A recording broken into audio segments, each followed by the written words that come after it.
Children, let's revise again some important concepts of lesson number 1, heredity and evolution, transcription, translation and translocation.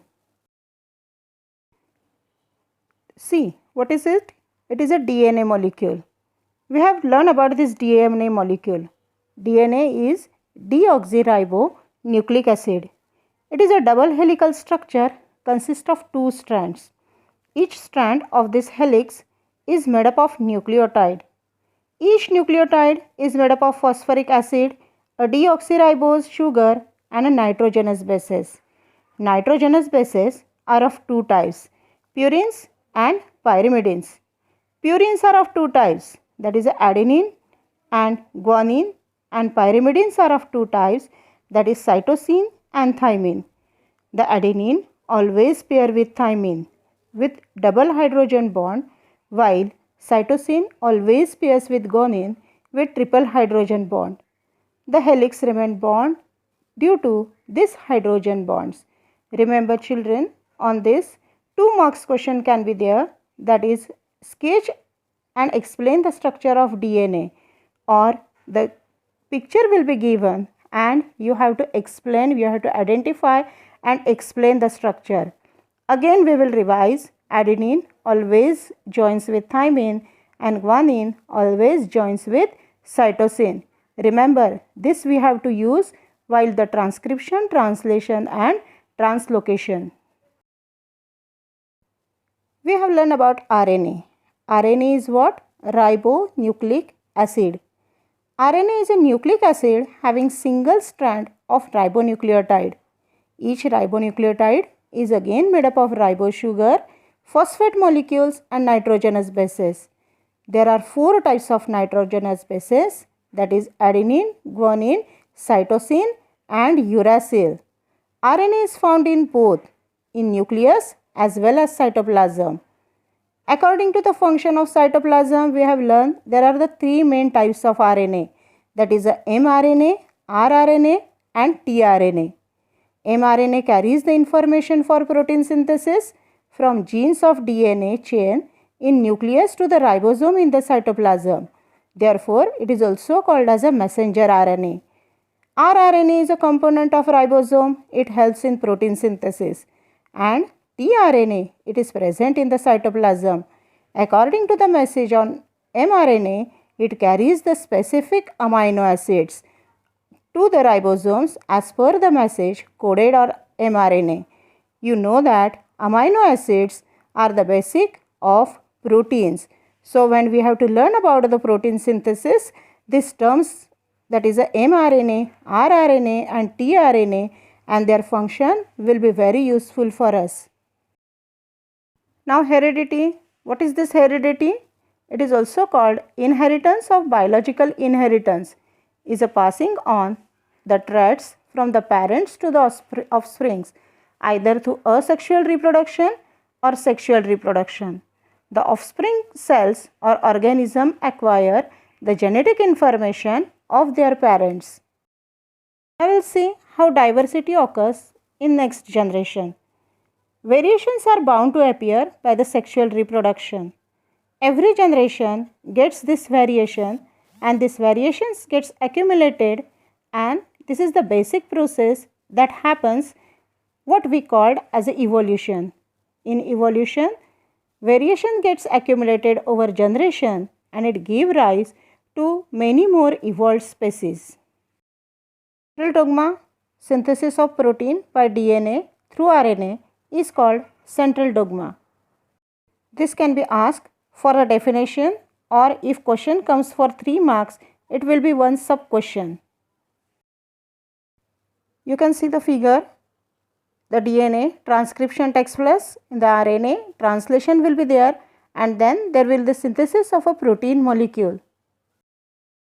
Transcription, synthesis of mRNA as per the nucleotide sequence present on the DNA molecule is called the process of transcription.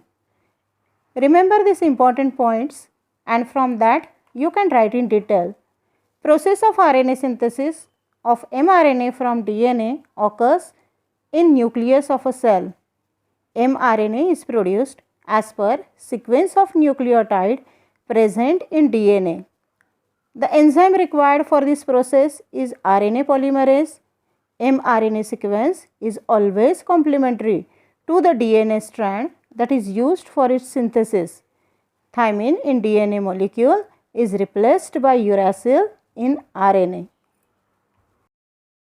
You can see the figure of transcription. Here the DNA, that is a double helical structure, gets separated into the single strand. This is a process by which enzymes use of the strand of DNA within a gene as a template to produce mRNA or messenger RNA. To do this, RNA polymerase with the help of transcription factor binds to the sequence in genes which is called as a promoter. Triplet codon, 3 nucleotides which code for each amino acid is known as triplet codon. See in the figure, you can see the triplet codon. First G, C, U, second A, C, G, third G, A, G, fourth C, U, U, fifth C, G, G, sixth A, G, C and seventh U, A, G. Likewise, triplet codons gets on produced. Now translation.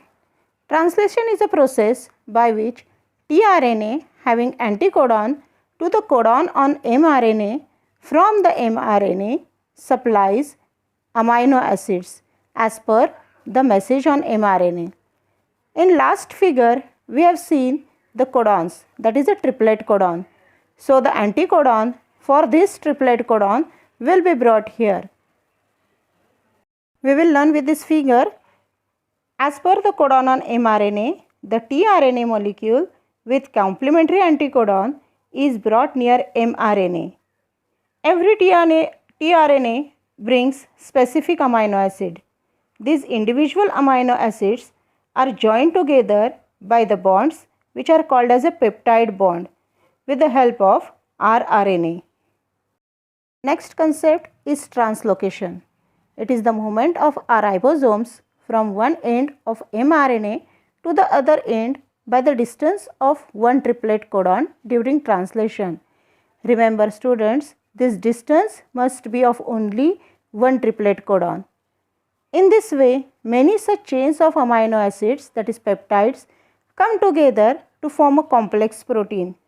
These proteins are essential for controlling various functions of the body of living organisms. Now we will revise the last concept, that is a mutation. Mutation is any sudden change that occurs in nucleotide sequence of a gene causing either a minor or considerable change in the character of an individual.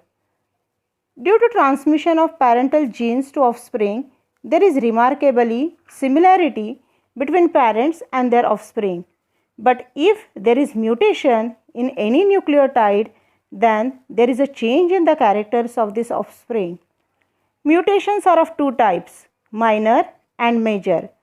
Minor mutation can also bring about considerable changes. For example, genetic disorders that we have learned last year, like a sickle cell anemia, is caused due to the mutation. And this mutation is everlasting process, means it will be always transfer in every of the generation. This process leads to evolution. It also offers proof for the Darwin's theory of natural selection, that is, fittest will survive. We have to learn about the process of evolution and about the Darwin's theory in next session. In this figure, you can see the figure for mutation. The first is the original sequence and second you can see the point of mutation. If one of this nucleotide gets on muted, at that time the character which is responsible which will not be present in that generation.